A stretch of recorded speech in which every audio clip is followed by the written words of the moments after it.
Graphite India ஜெர்மனில உள்ள தனது business டிவிஷனை மூடுறாங்க. SBI எப்படி $1.5 பில்லியன் ஃபாரின் கரன்சி டெபாசிட்டை திரட்டுனாங்க. ஹெரிடேஜ் ஃபுட்ஸுக்கு FSSAI ஏன் நோட்டீஸ் அனுப்பிச்சாங்க. மஹிந்திரா ஏன் வெஹிக்கிள் பிரைஸ திரும்பவும் இன்க்ரீஸ் பண்ணிருக்காங்க. ஸ்விக்கியோட ஃபுட் ஆன் ட்ரெயின் பிசினஸ் எப்படி பெருசா க்ரோ ஆச்சு. அது மட்டும் இல்லாம நால்கோ அண்ட் NNCயோட பார்ட்னர்ஷிப், HFCLோட 915 crore எக்ஸ்பான்ஷன், IRB இன்ஃப்ராஸ்ட்ரக்சரோட ரெக்கார்ட் டோல் கலெக்ஷன், கிராப்டன் கிரீவ்ஸோட புதிய ஆர்டர், இது எல்லாமே இந்த வீடியோல டீடைல்டா பார்க்க போறோம். அதனால ஸ்கிப் பண்ணாம இந்த வீடியோவை பாருங்க.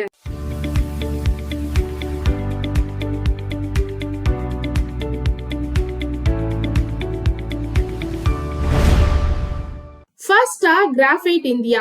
இந்த கம்பெனி ஜெர்மனில உள்ள அவங்களோட 2 பிசினஸ் டிவிஷனை க்ளோஸ் பண்றாங்க. இதுக்கு முக்கியமான ரீசன் வீக் டிமாண்ட், அதிகமா உள்ள ஆப்ரேட்டிங் காஸ்ட், அதுக்கப்புறம் ரஷ்யா உக்ரைனோட வார் இம்பாக்ட். இந்த ஷட்டவுன் அடுத்த 6 மாசத்துல முடிவடையும்னு சொல்லியிருக்காங்க. ஏதாவது பிரச்சனையா அப்படின்னு நிறைய இன்வெஸ்டர்ஸ் நினைக்கலாம். ஆனா முழு விஷயம் அப்படி இல்லை. இந்த 2 டிவிஷனும் சேர்ந்து ஃபினான்ஷியல் இயர் 26ல ரெவென்யூ வெறும் 4% தான் கொடுத்திருக்காங்க. சுமார் 105 கோடி தான் கொடுத்திருக்காங்க. அது மட்டும் இல்லாம இந்த டிவிஷன் 322 கோடி நெகட்டிவ் நெட்வொர்க்ல இருக்கு. அதாவது பல வருடங்களா இந்த 2 டிவிஷனும் லாஸ்ல தான் இருந்திருக்கு. ஸோ ஒரு லாஸ் மேக்கிங் பிசினஸ க்ளோஸ் செஞ்சுட்டு ப்ராஃபிட்டபிள் பிசினஸ ஃபோக்கஸ் பண்றதுதான் கிராஃபைட் இந்தியாவுடைய இந்த முடிவுக்கு காரணம். நால்கோ அண்ட் NLC 2 பேரும் 50-50 பார்ட்னர்ஷிப்ல வராங்க. 2 பேரும் சேர்ந்து ஒடிஷால 1080 மெகாவாட்க்கு தெர்மல் பவர் பிளான்ட் அமைக்க போறாங்க. இந்த 2 நிறுவனமும் சேர்ந்து.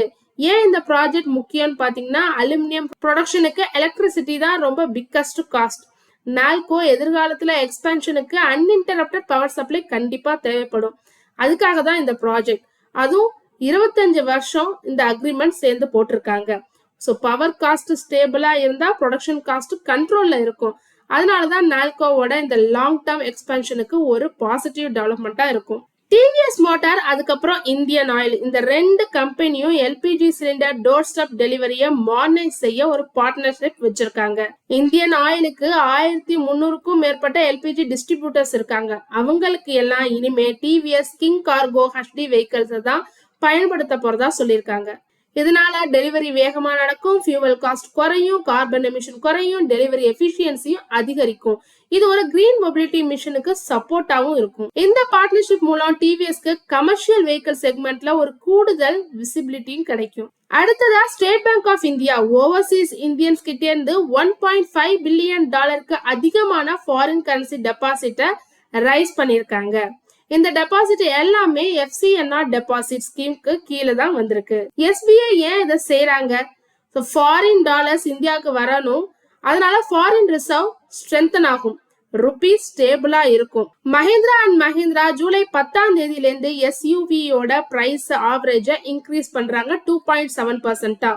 கமர்ஷியல் வெஹிக்கிள் பிரைஸ் 2% இன்க்ரீஸ் பண்ணிருக்காங்க. இதுக்கு முக்கியமான காரணம் கமாடிட்டி பிரைஸ் இன்க்ரீஸ் ஆனதுதான். ஃபினான்ஷியல் இயர் 27ல இதோட 3rd டைமா இவங்க பிரைஸ ஹைக் பண்றாங்க. அடுத்ததா ஹெரிடேஜ் ஃபுட்ஸ், இவங்களுக்கு FSSAI நோட்டீஸ் அனுப்பிச்சிருக்காங்க. அவங்களோட பன்னீர் பாக்கெட்ல ஃப்ரெஷ் பன்னீர்ன்ற வார்த்தையை ஏன் பயன்படுத்திருக்கீங்க, அதுக்கு விளக்கம் கொடுங்க அப்படின்னு கேட்டிருக்காங்க.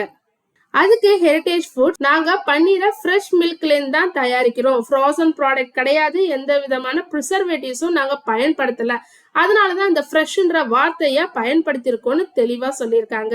அதுக்கப்புறம் ஹெல்த் அண்ட் ஹாப்பினஸ், இது அவங்க ஸ்லோகனா பயன்படுத்திருக்காங்க. இதுக்கான ரீசனும் கேட்டிருக்காங்க. இது ஹெல்த் கிளைம் இல்ல, இது ஜஸ்ட் ஒரு ஸ்லோகன் மட்டும் சொல்லியிருக்காங்க ஹெரிடேஜ். இப்போதைக்கு FSSAI இந்த எக்ஸ்பிளனேஷனை ரிவ்யூ செஞ்சுட்டு வராங்க. இப்போதைக்கு எந்த ஒரு ரெகுலேட்டரி கிளாரிபிகேஷன் மட்டும்தான் கொடுத்திருக்காங்க. ஃபைனல் டிசிஷன் எதுவும் வரல. ஸ்விக்கியோட ஃபுட் ஆன் ட்ரெயின் சர்வீஸ் ஒரு மிகப்பெரிய growth அச்சீவ் பண்ணிருக்காங்க. ஆர்டர்ஸ் கடந்த வருஷத்தை விட இந்த வருஷம் 3 மடங்கு இன்க்ரீஸ் ஆயிருக்கு. இப்போதைக்கு இந்த சர்வீஸ்ல 180க்கும் மேற்பட்ட சிட்டிஸ் இருக்காங்க. இன்ட்ரெஸ்டிங் டேட்டா என்னன்னா, சாஃப்ட் ட்ரிங்க்ஸ் ஆர்டர்ஸ் மட்டும் 354 இன்க்ரீஸ் ஆயிருக்கு. Ice cream 140%, lessee 100%. ஸோ மிகவும் அதிகமான ஆர்டர் செய்யப்பட்ட ஃபுட்ஸ் இதுதான். அதுக்கப்புறம் ரொட்டி, மசால் தோசை, இதையும் அதிகமா ஆர்டர் செஞ்சிருக்காங்க.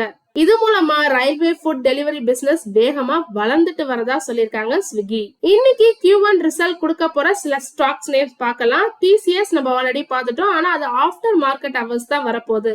அதை தவிர ஆனந்த் ரதி, ஏசியன் ஹோட்டல்ஸ், GM Breweries இவங்க எல்லாமும் Q1 ரிசல்ட் தராங்க. HFCL அடுத்த 2 வருஷத்துக்கு 915 crore இன்வெஸ்ட்மெண்ட் செய்ய போறாங்க. அதுவும் ஆப்டிக்கல் ஃபைபர் கேபிள் ப்ரொடக்ஷன் கெப்பாசிட்டியை இன்க்ரீஸ் பண்றதுக்காக. மெயினா AI, data centre, telecom infrastructure, US demand இது எல்லாமே இது மூணுமே ஆப்டிக்கல் ஃபைபர் டிமாண்ட அதிகரிச்சுக்கிட்டே வருது. HFCL ஓட ஆர்டர் புக் ஃபினான்ஷியல் இயர் 26ல ரெக்கார்ட் ஹையை எட்டியிருக்கு. 21,206 crore இன்க்ரீஸ் ஆயிருக்கு. IRB இன்ஃப்ராஸ்ட்ரக்சர் ஜூன் மாசத்துல ரெக்கார்ட் டோல் கலெக்ஷனை பதிவு செஞ்சிருக்காங்க. டோட்டலா 808 crore கலெக்ஷன் பண்ணிருக்காங்க. இது கடந்த வருஷத்தை விட 28% இன்க்ரீஸ் ஆயிருக்கு. இந்த growthக்கு முக்கிய காரணம் high traffic, toll revision, new road asset இது எல்லாமே சொல்லியிருக்காங்க. மேனேஜ்மெண்ட் ஃபினான்ஷியல் இயர் 27ல 20%க்கும் அதிகமான டோல் ரெவன்யூ growth எதிர்பார்க்கிறோம்னு சொல்லியிருக்காங்க. கிராம்ப்டன் கிரீவ்ஸ்க்கு Maharashtra state electricity distribution company கிட்ட இருந்து எக்ஸ்ட்ரா ஆர்டர் கிடைச்சிருக்கு. ஸோ இதோட வேல்யூ 65 crore சொல்லியிருக்காங்க. ஆல்ரெடி கிடைச்ச ஆர்டர்லயே எக்ஸ்ட்ரா ஆர்டர் கிடைச்சிருக்கிறதா சொல்லியிருக்காங்க. தொடர்ந்து இது மாதிரி யூஸ்ஃபுல்லான மார்க்கெட் அப்டேட்ஸ் வேணும்னா மறக்காம நம்ம சேனலை சப்ஸ்கிரைப் பண்ணுங்க. உங்க ஃப்ரெண்ட்ஸ்க்கு ஷேர் பண்ணுங்க. தேங்க்யூ.